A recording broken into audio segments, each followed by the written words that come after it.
Hey guys, welcome back to another video. So today I'm going to be talking about just a certain genre of books and talking about the ones I've read of that genre in 2019. So this video I chose to talk about mysteries because I love mysteries, and this year I read a fair amount. I didn't read too many, but I didn't read none at all, obviously, because that's why I'm making this video. So let's just get into this. So the first ones I want to talk about are ones that I kind of spaced out throughout the year. On my Goodreads TBR, I've put all the Agatha Christie Hercule Poirot books, and I'm gonna try and read as many as I can. So this year I read 4 of them, and those were The Appointment with Death, The Hollow, The Mystery of the Blue Train, and the final one, Monogram Murders. Okay, so the first 3 are written by Agatha Christie, while the Monogram Murders was written by Sophie Hannah, but it's based with the same characters.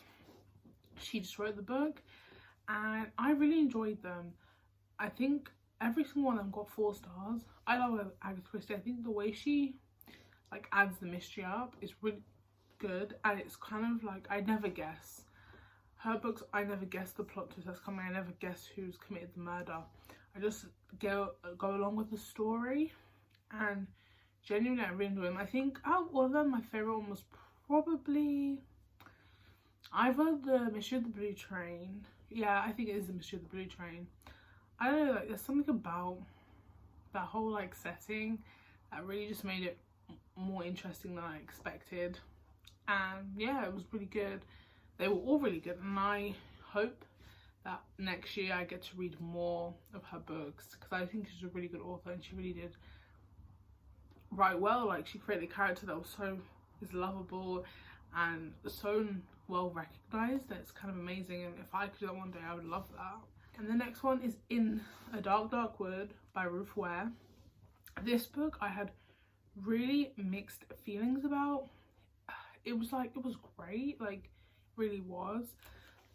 The whole story was good, but it just fell in some parts flat for me. I gave this 3 stars, and I would read it again, but I wouldn't read it again because I thought it was the best book ever. And the basis of the story was really good. It was basically about this girl, and she gets contacted by her old best friend, and they decide to go and stay in this cabin because one of them's getting married. So they're gonna have just before they get married, a fun time together. And then a murder happens, and they have to find out who done it, basically. And it was intense. I think the whole setting of a wood made it scary and more oh, I don't know how I feel about this. This is definitely going to be dodgy. Something bad is going to happen. And I think the whole idea, in general, when it's dark and the setting's described, you automatically feel a chill. But it was just that the execution for me personally just fell a little bit flat.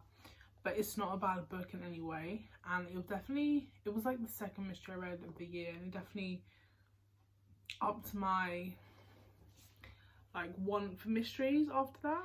After that I went on to something.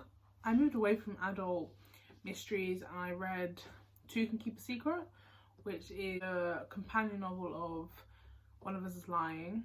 I actually really enjoyed this book.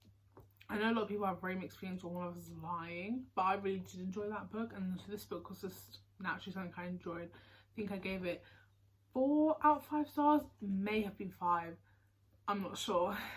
It was a book where I just felt the mystery was really strong, and I didn't guess the plot twist.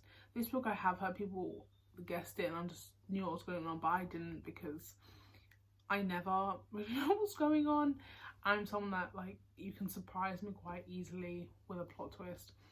But yeah, it was really good. It was just a solid read. It wasn't the best mystery I've read, but it's definitely not the worst. And the next one is The 7.5 Deaths of Evelyn Hardcastle. This book, it was really good. It was actually really good. So what happens is the lady of the house, Evelyn Hardcastle, is murdered, and this guy called Aidan has to come in and solve it. And it's like, it keeps repeating, the day keeps repeating until he discovers what happens. And it's kind of eerie, like it was kind of an eerie book. I gave this 4 out of 5 stars, and it wasn't like the best of, I keep saying about everything, but it was good. It was a solid read, and I didn't know what to expect, because I found Aidan a really lovable character, but also at times kind of annoying. But I think that's what kind of made his character realistic and relatable, because no one's nice 100% of the time, no one is like likable 100% of the time. So it did make it really, you know, relatable, and I felt bad for him because what he was going through, like trying to figure out, it was so much pressure for him, and he was trying to stop what was happening, but the truth is he couldn't stop it. He just had to find out what was happening. And the next one I read, which was kind of near the end of this year, was Swipe Right for Murder. Okay, this book, really mixed opinions. I gave it 3 out of 5 stars.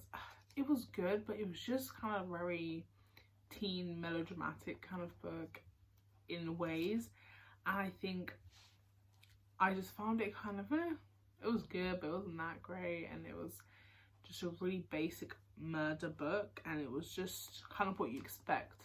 So I think, especially after this year of reading quite a lot of strong mysteries, it just kind of wasn't what I was looking for. I think I expected more, because this was like one of my most anticipated releases of the year. I think when you anticipate something for so long and then you finally get to it, it can disappoint, and you just have to accept that it's not the book that's bad necessarily, it's just because you raise your expectations way too high. And I think that's definitely what happened and what I did in this book. And I kind of wish I didn't, because maybe I'd have enjoyed it more and it would have been something that I was like, yeah, this is good. And the last one, which I read honestly like maybe a month ago, was Friend Request by Laura Marshall. Damn, this book was good. I gave it 5 stars, probably the best mystery I read of the whole year. If you haven't read it, read it. So it's about this girl, and she, in like school, her and her friends were kind of really mean to this girl called Maria, and then Maria goes missing and they never find her. And then one day, Maria friend requests her on Facebook, and she is like, oh my god, she's scared because like they thought she was dead and she's gone missing and no one knows where she's been for all these years, and she just turns up, not technically. And honestly, the end I was not expecting, like, and by the end I was like flipping pages like I've never flipped pages in my life. I was like, oh my god, I need to know what happens. I just read it. Like, such a good book. You could just see my plain excitement by talking about it. It was a book that I kept putting off for the whole year, and in November I was like, I need to read this, and I read it, and I'm sad that I didn't read it earlier. I kept putting off because I needed that book so much. And I feel like it's a good way to end this video on a book that was just 10 out of 10, or in this case 5 out of 5. So if you like this video, remember to give it a thumbs up. Comment down below if you read mysteries, and if so, what topped your list this year. And I'll see you in my next video. Bye!